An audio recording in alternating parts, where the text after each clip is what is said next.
سەر ئەم پرسا کاریگەری ئابووری دۆخی ئابووری تورکیا لە پرسی هەڵبژاردنەکاندا ئایا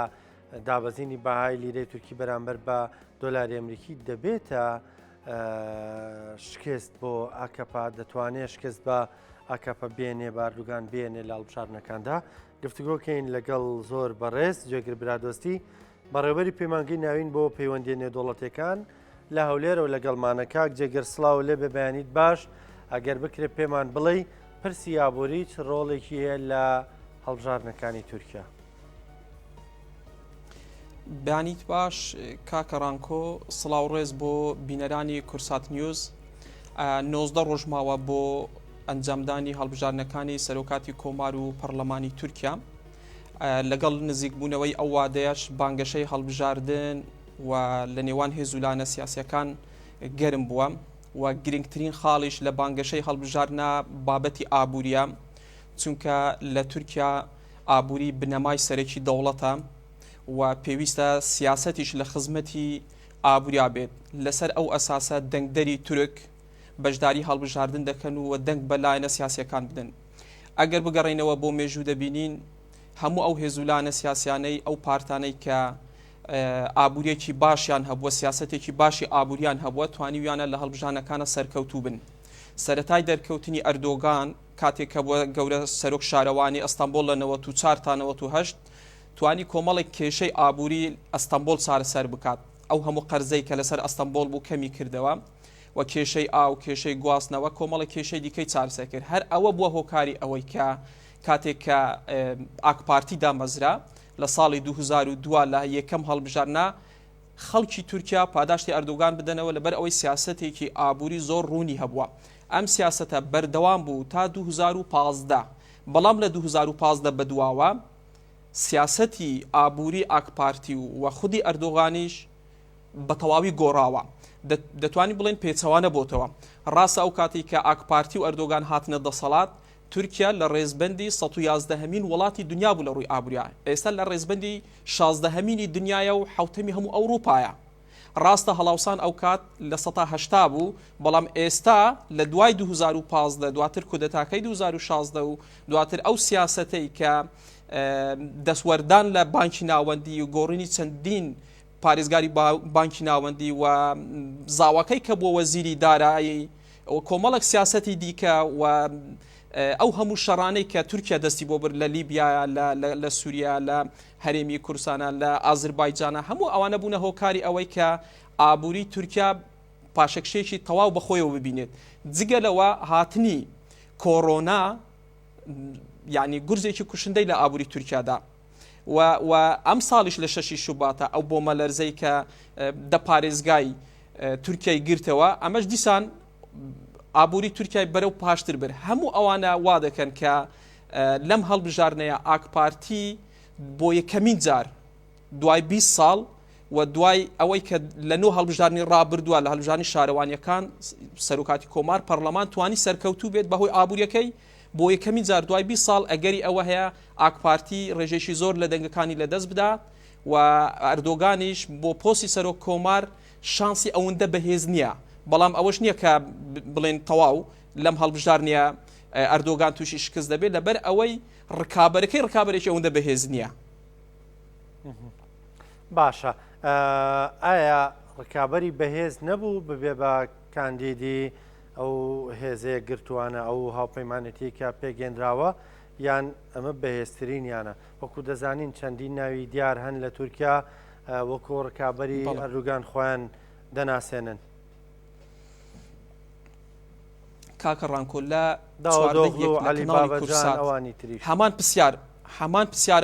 هەمان پرسیارم ئاراستە کرا و وەڵامەکەشم بەو شێوەیە بوو ئەگەر ئۆپۆزیسیۆن بتوانێت یەک کاندید بۆ ڕکابەراتی ئەردۆغان کاندید بکەن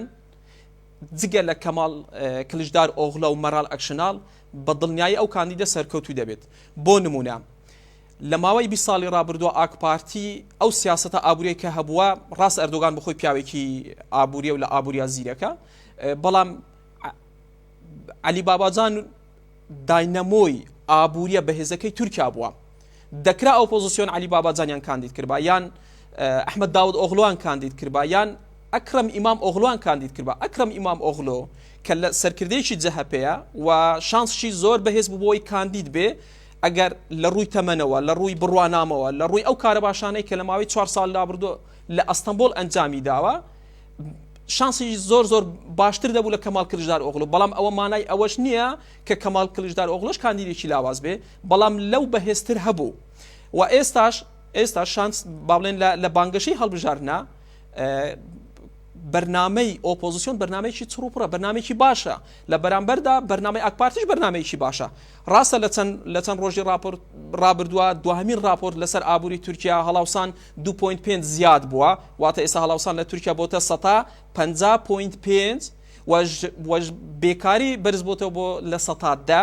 بەڵام دیسان ئاکپارتی و ئەردۆغانیش چەندین ئۆپشنی لە پێشە بۆ ئەوەی قەناعەت بە دەنگدەری تورکیا بێنێت لەم هەڵبژانە پشگیری بکات و بەڵێنی زۆر باشی داوە هەر لە بابەتی وزەیە لە بابەتی پیشەسازیە لە بابەتی گەشت و گوزارە لە بابەتی کوشت و کاڵە لە زۆر بابەتی دیکەشە باشە هەر ئەو ناوانەی کە باست کردن بۆ نمونە عەلی بابەجان کەمی مامۆغلو ینی خۆمانەش ئێستا هەر پشتیوانی بەرەی ئۆپۆزیسیۆن و ئەو هاوپەیمانێتی هاو بەشە دەکەن ئەمە کاریگەری نابێت لەسەرەوەی هاوپەیمانەتێکی بەهێز بێ و بەدڵنیایی لانی کەمەمیان کۆکرد لەسەرەوەی کە لەم هەڵبژارنەدا بیبەنەوە و ئەردوغان لە کورسی سەرۆکایەتی دوور بخەنەوە لە کارنامەی هاوپەیمانی میلەت کە لەو 6 هێزە سەرێکیە ئۆپۆزیسیۆنی تورکیا پێک دێت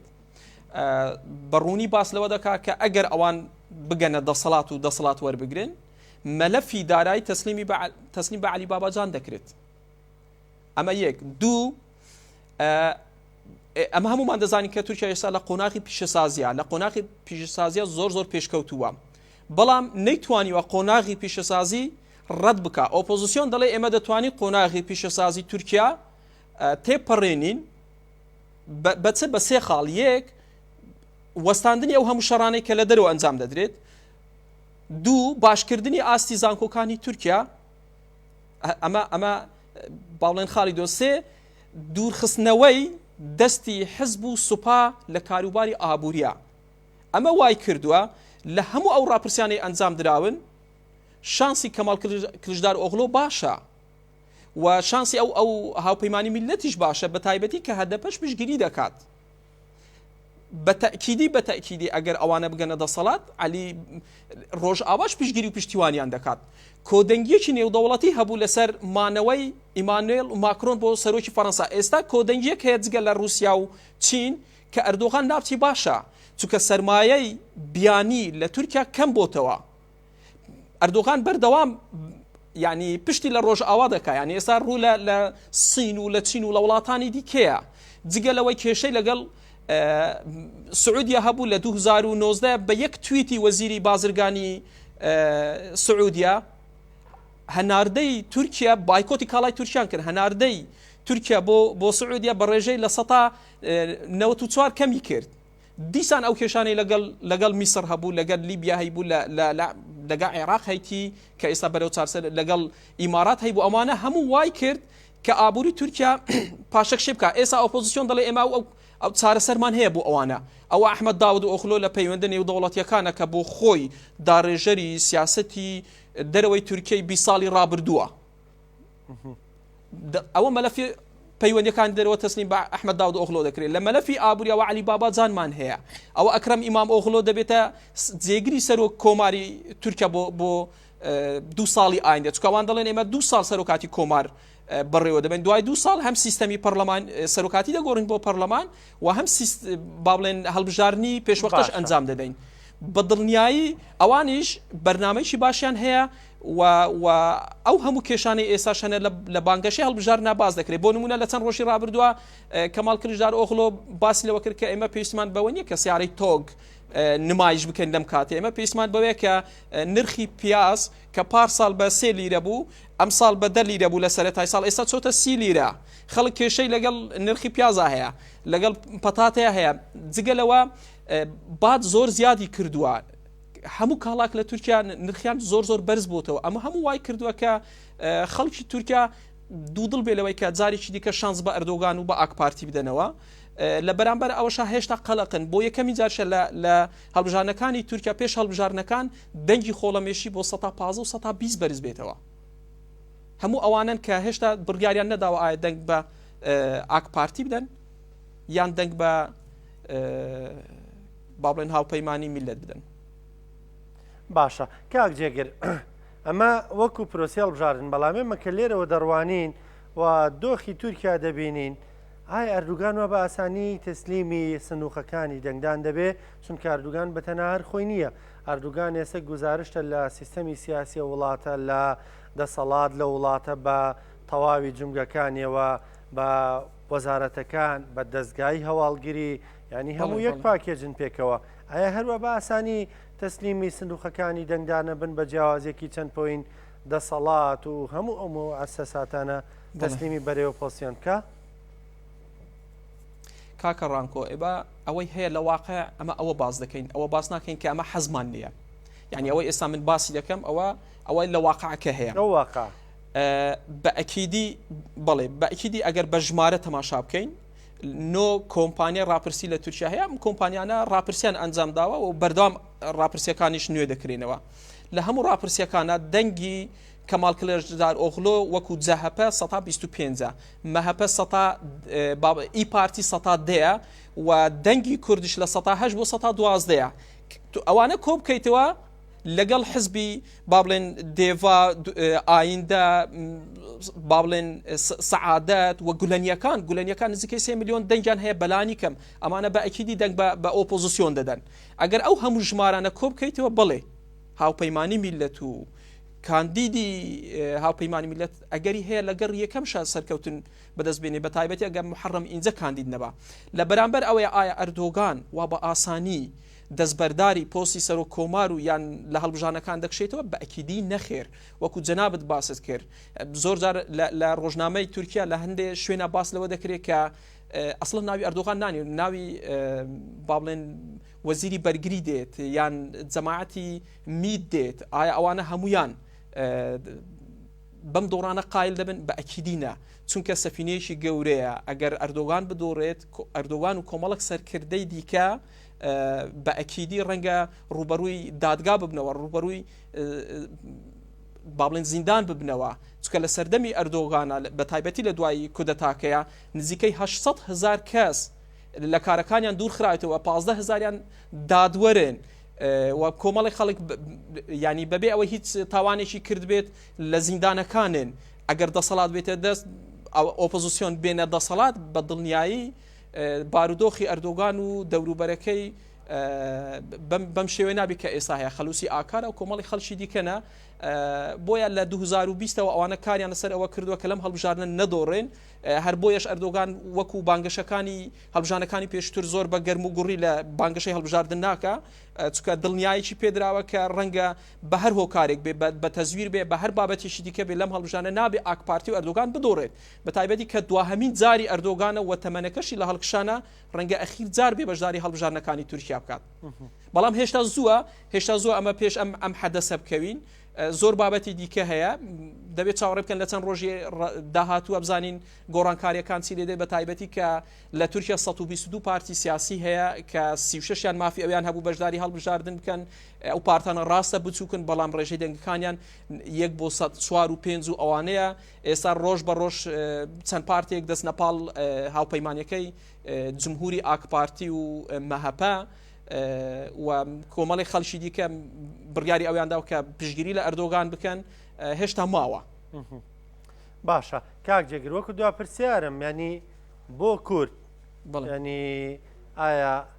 لاچوونی ئەردوگان یەکسانە بە بەدەستێنانی مافەکانی کورد لە تورکیا زۆر جار لێرەوەیمە دەڵێن ینی ئەوان بەرامبەر بە کورد هەمیشە هەمویان وەکو یەک بیر دەکەنەوە ئایا وەکو یەک بیر دەکەنەوە یان نا ئەشێ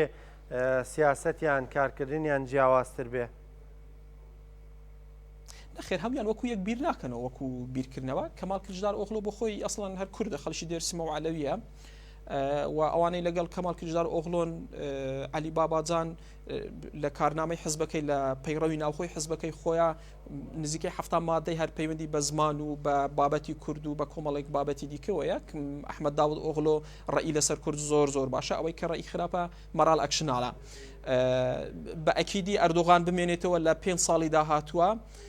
کۆمەڵێک سەرکردەی دیکەی کورد لە تورکیا لە باکووری کوردستان دەستنە زیندان و هەدەپە بە دڵنیایی دادەخرێت یاپەسە و زۆر پارتی دیکەش تووشی ڕوبەڕووی کێشەی زۆر گەورە دەبنە ئەوانی دیکە بێن ئایا لە فریشتن بۆ کورد نەخێر بە دڵنیاییە بەڵام لە ئەردۆغان و لە ئاکپارتی زۆر باشتر دەبن لە سەرەتای دەستپێکردنی سیاسەتی ئاردۆغان لەگەڵ کووردە زۆر باش بەڵام لە دوای 2015ەوە سیاستەکەی ئەوەندە تون بووە بۆیە هەر کەسێک بێت لە ئاکپارتی و لە ئەردۆغان بۆ کورد باشترە لە تورکایە. زۆر بەڕێز جێگر برادۆسی بەرەبەری پەیمانگەی ناوین بۆ پەیوەندی نێودوڵەتیەکان سپاس بۆ ڕوونکردنەوەکان سپاس کە لەگەڵمان بووی.